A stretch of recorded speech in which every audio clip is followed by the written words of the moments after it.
So ఒకసారి ఆఫీసర్గా మీ role గురించి ఒకసారి మాట్లాడదాం. ఆఫీసర్గా మీరు సంతృప్తి చెందారా? పూర్తి స్థాయిలో న్యాయం చేశారు అనుకుంటున్నారా? ఎందుకంటే మీ ప్రొఫైల్ చాలా బిగ్ ప్రొఫైల్.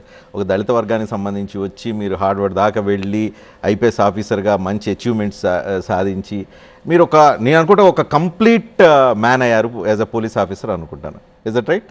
నేను కంప్లీట్ మ్యాన్ ఎప్పుడు కాదు ఎవరు కూడా, కానీ నేను ఆఫీసర్గా నేను రియల్గా ఎంజాయ్ చేశానండి లైఫ్. ఎక్కడ ఎంజాయ్ అంటే ఐ మీన్ ప్రజలకు సేవ చేస్తూ. ఆఫీసర్గా మీరు పనిచేసిన ముగ్గురు సీఎంలు ఎవరు నచ్చుతారు? చంద్రబాబు నాయుడు, రాజశేఖర రెడ్డి, కేసీఆర్. ఎవరు ముగ్గురులో? అందరూ వాళ్ళ ఆ కాలంలో వాళ్ళు మాకు ఇచ్చిన డైరెక్షన్లో ఎవ్రీబడి ఈజ్ ఆల్మోస్ట్ వాళ్ళందరూ కూడా ఆ విధంగా. Who is visionary, who is capable, more capable? KCR గారు ఈజ్ బిగ్ విజనరీ అండి. నేను ఏదో బీఆర్ఎస్లో ఉన్నాను చెప్తలేను. రజనీ గారు మళ్ళీ కౌంటర్, మీరు అది వెంటనే కౌంటర్ అంబుష్ చేస్తారు.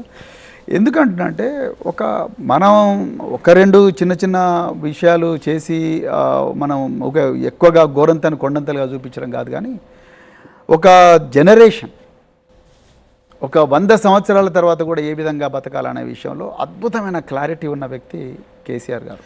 కానీ తెలంగాణ ప్రజలు 9.5 సంవత్సరాల్లో ఆ క్లారిటీని గుర్తించలేకపోయారు అనుకోవచ్చు. ఎగ్జాక్ట్లీ అక్కడే ఇక్కడ రామ్జీ నగర్ టెక్నిక్ గుర్తుకొస్తుంది నాకు. ఎగ్జాక్ట్లీ ఆ క్లారిటీ బంగారం చేతిలో ఉండి పక్కన 100 రూపాయల నోట్ల కట్ట కింద పడ్డదనగానే బంగారాన్ని పక్కకు పెట్టి 100 రూపాయల నోట్ల కట్ట వైపు పోతారు హ్యూమన్ బీయింగ్. మొత్తం తెలంగాణ 4 కోట్ల మంది ప్రజల మీద ఈ రేవంత్ రెడ్డి అండ్ కాంగ్రెస్ పార్టీ చేసిన ఆ రామ్జీనగర్ కుట్ర అదే. ఆ 4,000 రూపాయలు, ఆ 500 రూపాయల గ్యాస్ సిలిండరు, లేకపోతే ఆ 100 యూనిట్ల విద్యుత్తు, లేకపోతే ఉచిత బస్సు సౌకర్యం, దానికి ఒక్క క్షణం ఆశపడ్డారు. అందుకొరకే